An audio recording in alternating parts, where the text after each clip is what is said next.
Greetings. This is Rudolph Paper Clock update number 2. I would have made a lot more videos about this, but this is not a fun clock to build. I have very little good to say about this clock. It's not an enjoyable process. The paper is flimsy and difficult to work with. Many of the gears are too small to be done with adult hands and too precise to be done with child hands. So you got to take what you can get when building this clock. Right now I'm running a test without the pendulum because I don't think it's going to run consistently. It stopped a lot yesterday and I expect it to stop a lot again today.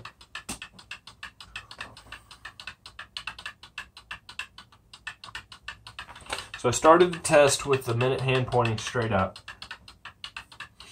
Let's talk about what I do not like about this clock, because that's about all I got to say. So if you subscribe to the thumper methodology, you might just skip this one. But here's some of the problems I'm having. First, the winding gear drives the face and hands and all these little gears up front with a rubber band. It has a rubber band in there, and it's not even just a straight pulley, it's twisted around so that it spins in the right direction. I mean, I don't trust the rubber band. How long does a rubber band last? Even if it gets a little sunlight on it, you're looking at a couple years, maybe. So I really hate that aspect of the design, that they're using a rubber band between this gear and this set of gears as like a pulley. It's just, that's not good. The rubber bands I ended up using,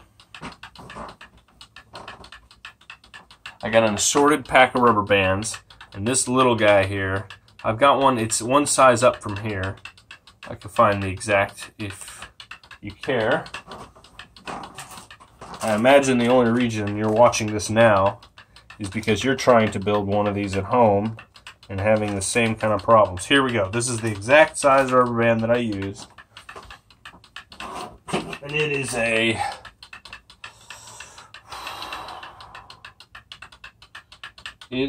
oh, that's the wrong size. It's 3 inches.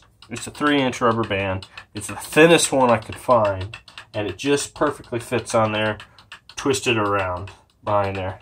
It's a real mess. I came up with a website that lets you create gears, design gears that you can print out and cut out of wood or whatever you want to do.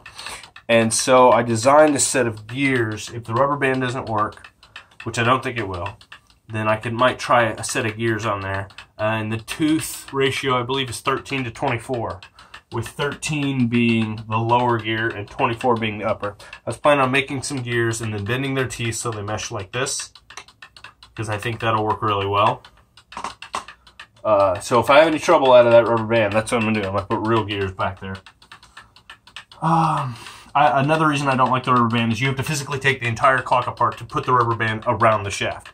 And so if you get like roughly this far in the building process and realize, oh, I have to put a rubber band on there, you got to take half the clock apart. And we're talking about shafts that you've glued together, put beads and bearings on.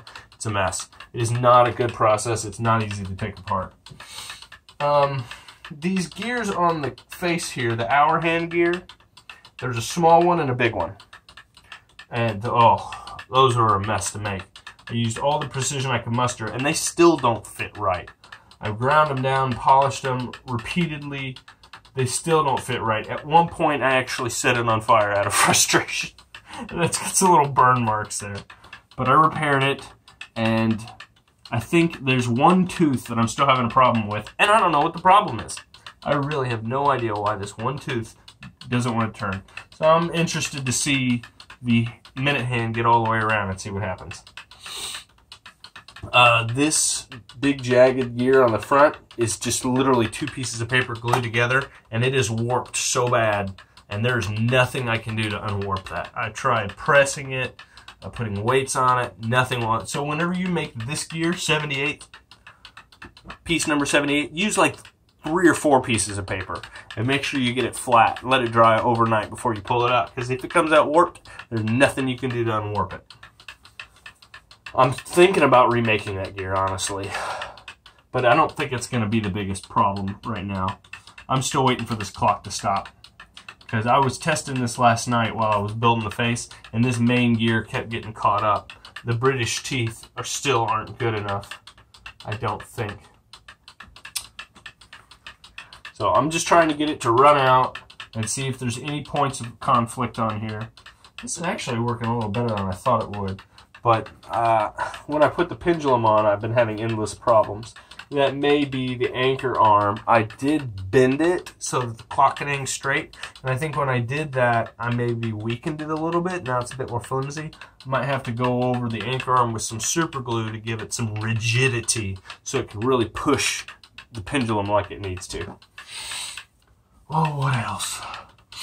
Those teeth that I cut new covers for up here on the escape wheel, I'm wondering if I didn't make them too big. Especially at the very tip of the end, because it seems like it takes just a little bit longer for those teeth to go through the anchor. But we'll see.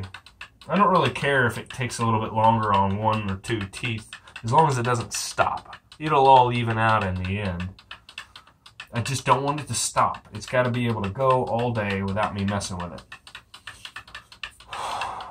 I was thinking I wanted to leave the face off so you could see all the inner gears and workings and whatnot, but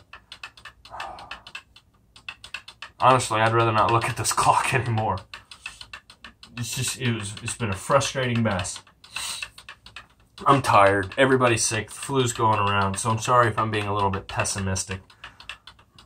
I have ordered a third clock. Apparently, Reddit makes another clock. It looks bigger. I didn't get any measurements of it, but it looks bigger. It's got a great big face with Roman numerals all the way around. It looks incredible. And that should arrive in a week. And I'll get started on that one. We'll start with a fresh, clean slate, you know. And that one I will try to video every single step of the process, because if it's half as fun as the first Revit clock I built, it's going to be amazing. So, James Rudolph, your clock is not fun. It's not fun, man.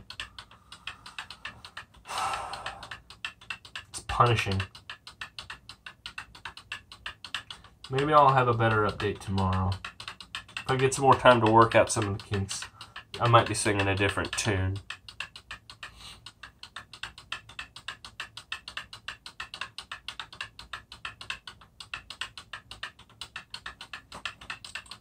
Alright, that's update number 2.